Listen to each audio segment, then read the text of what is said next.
Meet the most powerful man in Italy. He runs a criminal organization that has been around since the 19th century. His name is Matteo Messina Denaro. He is the boss of the Mafia. But how did he get to be the most powerful man in Italy? Well, it's a long story that dates back to the early 1900s. Back then, Italy was a mess. There were wars and economic crises, and people were desperate for a strong leader. Enter Mussolini. He promised to bring order to the country and make it great again. And the people were like, yeah, okay, let's go. So they voted and Mussolini won. But there was a problem. The vote was rigged. The Mafia had a candidate of their own and they weren't happy that he lost. So they made a new candidate, a puppet who would do their bidding. They chose a man named Sandro. He didn't have much political experience, but the Mafia didn't care. They were willing to bet on him because they knew that they could control him. And so it began.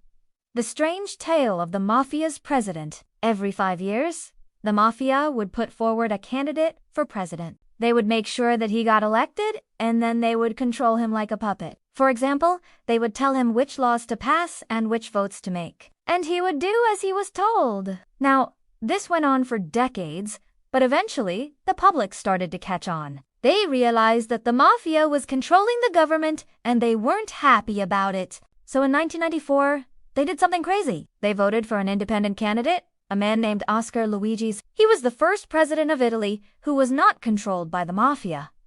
But the Mafia didn't take this lying down. They launched a massive campaign to get rid of him. They threatened his family, they intimidated his friends, and they tried to bribe him. But Scalfaro stood firm. He stayed in office for 5 years, and then he resigned. After that, the Mafia tried to make a comeback. They put forward a new candidate, a man named Carlo Azeglio Ciampi. But this time, the public was ready for them. They rejected the candidate, and the Mafia's influence began to decline. In fact, today, the Mafia is just a shadow of its former self.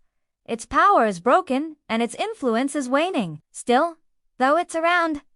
And who knows what the future may hold. That's all for today. See you next time.